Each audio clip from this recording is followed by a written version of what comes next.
Приветствую вас, зрители моего канала.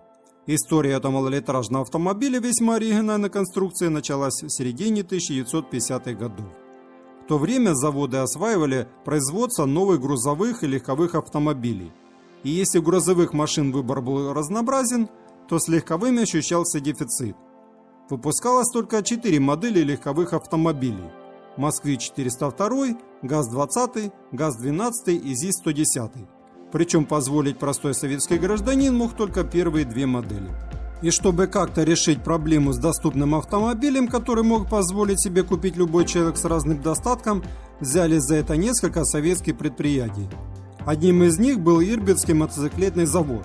Разработка будущего народного автомобиля началась по инициативе главного конструктора завода Репиха. Но так как опыта в разработке такого автомобиля не было, решили подключить к работе нами. Одними из конструкторов были Юрий Долматовский и Владимир Арямов. И к 16 ноября 1955 года прототип был уже готов. Автомобиль получил обозначение ЕМЗ НАМИ А-50 «Белка». Название «Белка» автомобиль получил по причине того, что до революции город Ирбит славился пушными ярмарками. Прототип представлял собой небольшой заднеприводный автомобиль, габаритные размеры которого составляли 3024 на 1500 на 1450, а колесная база 1570 мм. Машина весила 640 кг и развивала скорость 80 км в час. Наибольшее внимание в этом автомобиле привлек к себе кузов вагонной компоновки с задним расположением двигателя. Сердцем этого автомобиля служил мотоциклетный двигатель ЕМЗ-М-72 мощностью 20 лошадиных сил с воздушным охлаждением и оснащенный вентилятором для обдува цилиндров.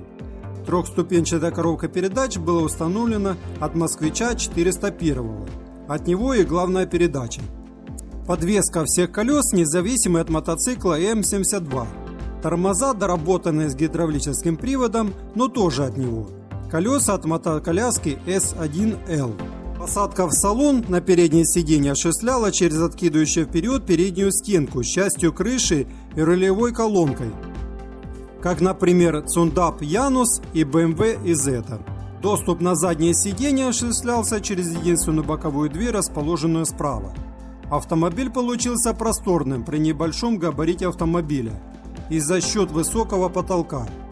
Спереди расположились 2 кресла водителя и пассажира, а сзади полноценный диван на 3 места.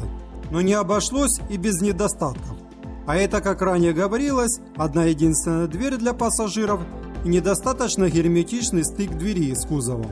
В 1956 году был предложен конструктором Молчановым второй прототип, но с упрощенным кузовом открытого типа, без дверей, с откидывающей рамкой ветрового стекла, запасным колесом на передней панели и поручнями вдоль бортов. Предназначался этот автомобиль для сельскохозяйственных нужд.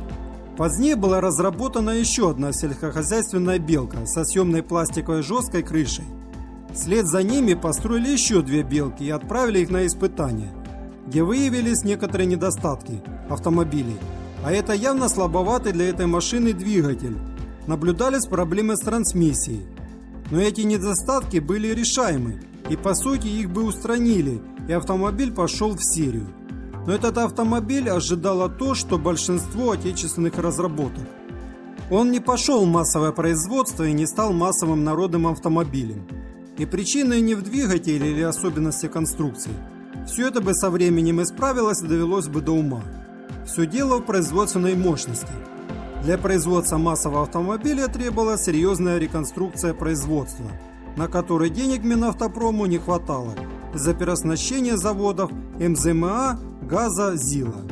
А впоследствии и вовсе вытеснил «Белку» будущий народный автомобиль ЗАЗ-965, в основе которого лежал проверенный Fiat 600. И если мой ролик вам понравился, ставьте лайки, подписывайтесь на мой канал.